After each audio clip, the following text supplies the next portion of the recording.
Morning. I'm going to take you along for a couple things. So they sent me a replacement block. Actually, one of these little guys were broke in the original shipment, and so I called them and they sent one out immediately. And so yeah, that's awesome. Anyway, just saying that they seem to be pretty good company. They do what they say they're going to do. I think it took probably less than a week for them to get this block shipped out to me. So I have ADD, OCD, probably Tourette's, because I'll just randomly throw a cuss word in when something pisses me off out here. So probably Tourette's. Let me tell you why I have OCD and ADD. OCD because of, well, you can see, and then ADD because after I got all this taken down, I was looking at this and I'm like, I can take that out. I can take these are all low spots. Like I can take those out. So I got a hammer and dolly and started hammering dolly in this. Before you knew it, I was like, well, I need a better dolly. I need one that's, and I had this railroad, I had a couple pieces of railroad track, and so then I got the grinder out, started grinding that, finished that top off so I could actually, you see where I'm going. Like ultimately, I need to sand these down, I need to paint this, get this set up so I can get this back on the car. And instead of doing that, I spent an hour or whatever time grinding and beating on this, which is unnecessary because this actually, on the 68 is covered up. You won't ever see it. I'm pretty sure. So I just finished a 67 where those are actually exposed. I think on the 68s, I don't know where my door panels are, but I think the door panel actually has vinyl that goes all the way up and covers that completely. They're probably up there. I keep a lot of my Camaro parts up there, but I don't, and then a lot of them I keep back here. But I don't think I have my quarter window, or do I? No, I don't know. Anyway, here I go with OCD, or not OCD, but ADD again, getting sidetracked. Anyway, this is a pretty much normal day for me. So if you wonder why I'm everywhere and all over the place, that's part of the reason. But I think a lot of you guys that's followed me for a long time have probably figured that out. So I'm easily distracted. So yeah, I need to stop all this nonsense. Although that is helpful to have that for a dolly in the future, it's not necessary. Yeah, I can do that and get it all metal worked out, but for what? Just to say I did, So anyway, I'm gonna get to sanding on these, get this epoxy primed, and then I'll come back probably Thursday and weld that in. I got a few other things to do today as well. I've got to weld this back in, which I'll probably do that. And then this back brace also needs to get welded in. So I got a few things to do today. So if I get anything worth talking about, I'll bring you back. See you. All right, you can see I got these reprimed. They look a lot better. Got this primed and ready to weld in. And so I'm getting ready to do that. But before I did that, I thought I would put some epoxy inside these areas here. So I took a brush and cleaned all the loose stuff off. I'm going to spray it down inside. Hopefully my camera's showing that. Down inside there to put in between the welds, and then I'll come back with a brush and just touch up the top there. So that'll take care of that. Also want to strip the rest of this off here, which I didn't need to put on there, but I wasn't thinking about it at the time, and epoxy that as well. So I'm sure I've done that on a couple of things, but this stuff comes off pretty easy. So So here's my leftover epoxy from a couple days ago, and it's still liquid, which is awesome because I need it. And so also, you can see how this right here is smashed in there. I'm getting ready to do that with the other one, and I'll take you with me for that. Hopefully that works out. Let me grab my gloves. Hopefully that works out for me. If not, I'll have to cut another one and do it again, but I've never done this. So that what this is it's a semi-tubular rivet that I bought and cut down and modified because they didn't have the right size. So this is the end that basically drives that, mushrooms that down. So we're gonna do that real quick.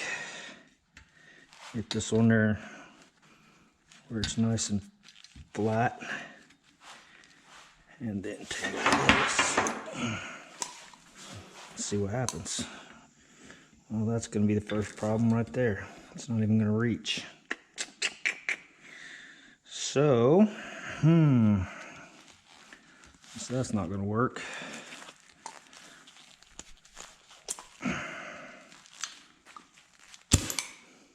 Got to figure out something different. I'm curious.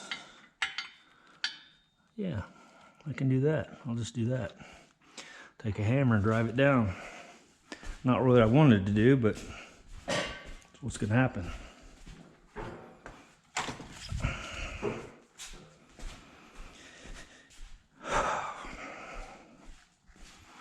We'll see how good this works. Let me put it back here on the edge. Try to do this without busting my fingers.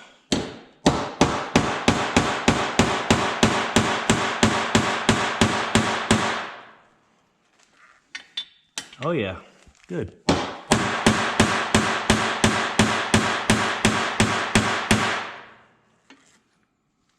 Looky there.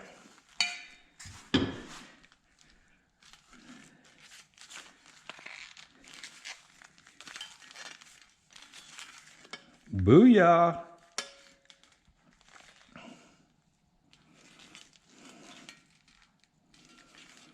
Good.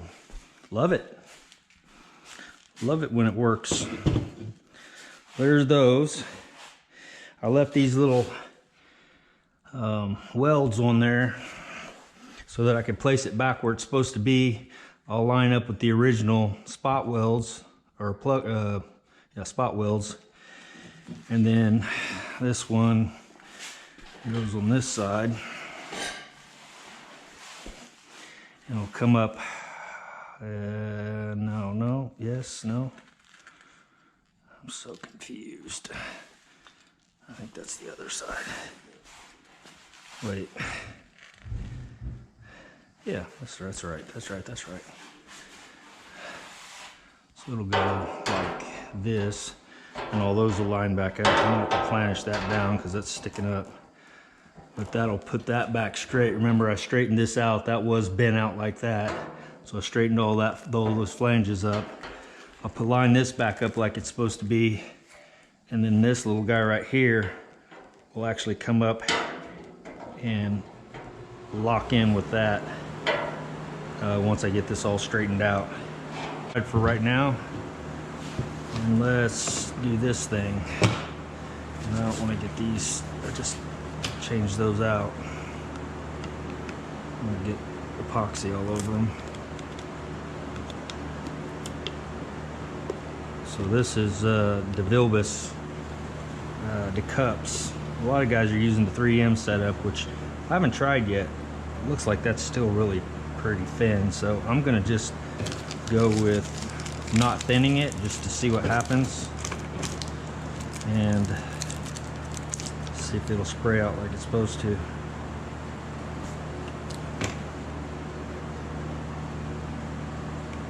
Oh yeah, that's sucking up in there good.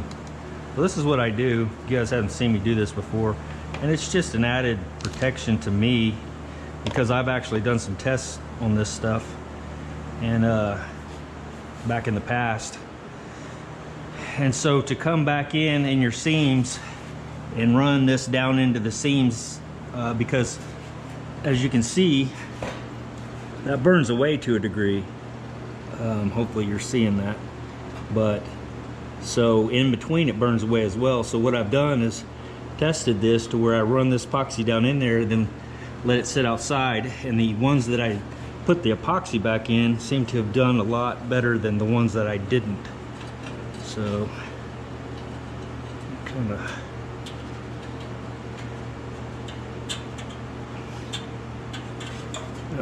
I gotta get my, I forgot what they call that, bevel. I gotta get my bevel right.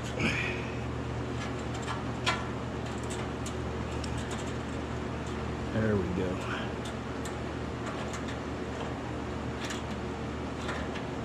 You can see it coming out down there by my foot.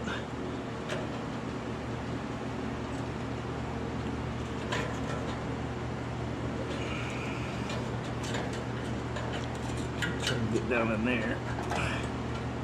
Get that run down in there. Do not stab yourself with this. If you wonder where I got these, you can get them online on eBay. It's a veterinarian place or whatever. This is an 18 gauge needle, and I've been using it. You can see how it's running out through the bottom. So the goal is to have that run down and surround and encapsulate the inside of the welds. That way rust doesn't form in there, because when I took my rocker apart from the original car, it was, what is the word for that? Zinc coated. Anyway, I forgot what, but anyway, where the spot welds had come together, they were rusted, so it burned that away. So my thinking is, if I can come back in and put something, whether it be, you know, some kind of cavity wax or epoxy or something, then maybe I'll have a chance of it not rusting in between those areas. This is gonna be tougher, and you may not be able to see because I can barely see. Better than not having any protection back there, because those will rust. I can promise you that. If you don't get behind your welds. That goes for everywhere. Everywhere you weld, you need to get behind that weld and put something back there, some kind of cavity, something that's gonna, because that bare metal where it burned that epoxy or the weld through primer away is gonna rust. That's the place it's gonna rust.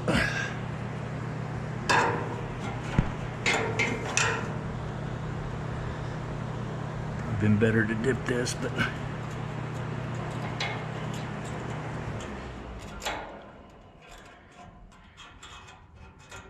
a bit more down behind it.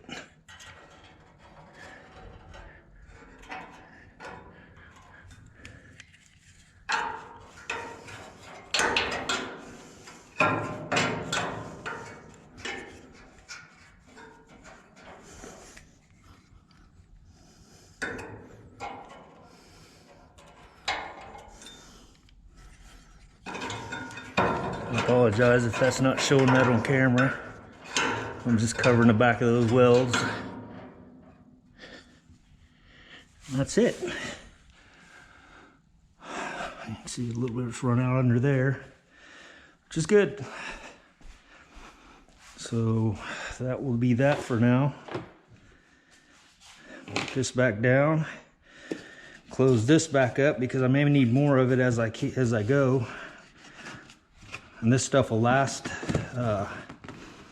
for a few days before it starts hardening up, especially if you seal it up like that and it stays good. So I thought I was going to have to reduce it a little bit, but it doesn't appear to be the case. So yeah, and just dispose of this, throw it away. Don't try to recap it, because you might stab yourself and that would not be good. You don't want epoxy inside you. You don't want it on your hands either, which I've been thinking I'd put some rubber gloves on. You can see I'm not thinking, so here you go. This is isopropyl alcohol. It's better than lacquer thinner as far as I'm concerned to spray on your skin. Lacquer thinner is probably not real good for you. This isopropyl alcohol doesn't take it off as good, but it's not as bad for you either. Isopropyl alcohol is what they give to you before they give you your shots. They sterilize the area with it, in case you were wondering. Probably already knew that. All right, well, I'm gonna bring you back when I get all that set up and get ready to start welding it, because I don't really have a whole lot else to do or to show you right now. And it's just gonna make for a long video if I keep you on here. So we'll see you in a bit. Well, I was hoping to get more done, but I gotta get this thing right. I went ahead and put these in, got them welded in. Everything's solid. Again, real happy with that. Whoops. So yeah, those are the way they need to be. Gap gone here. Put them right back where they were. Slid them up next to the tack I had. Re-tacked that to where it stayed, where it's supposed to be. These are all welded up. I'm going to run some more epoxy down into these seams. What else? Okay, so this thing right here, had it together the other day, had it exactly where I wanted it before I pulled it apart and did this. I should have did this first and then put it up, but trying to get this lined up just right to get this gap, and also to make sure this is the right distance from this. I'm just not quite happy with it yet.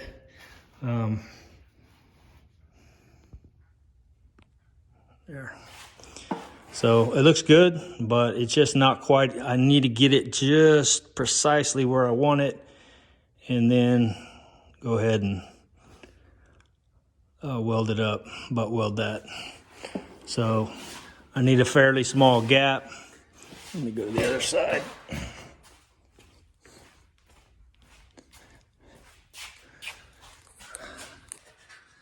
I need a fairly small gap in there to weld that. If I have to, I can use rod and to widen it if I have to, if it needs to come out a little bit. But it's looking pretty good. It's just not quite exactly where I think it should live. So I'm gonna keep messing with it, and I probably won't weld anymore tonight. Matter of fact, I'm gonna go in the house. I didn't even get to grind these welds down that I did on this. And there, you can see that. So, had a big hole under here. I don't know if that'll show. That's probably too bright, but I had a big hole that I had to fill in. That's why it looks crappy back there, but it'll all grind down. It'll look fantastic. And I found out a new trick, and I'll show you maybe next time, to make these plug welds look like spot welds. A guy on what was it? May have been Facebook or something in a short.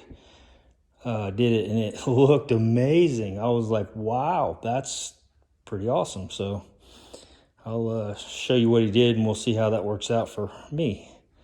So, all right, well, we'll talk to you next time.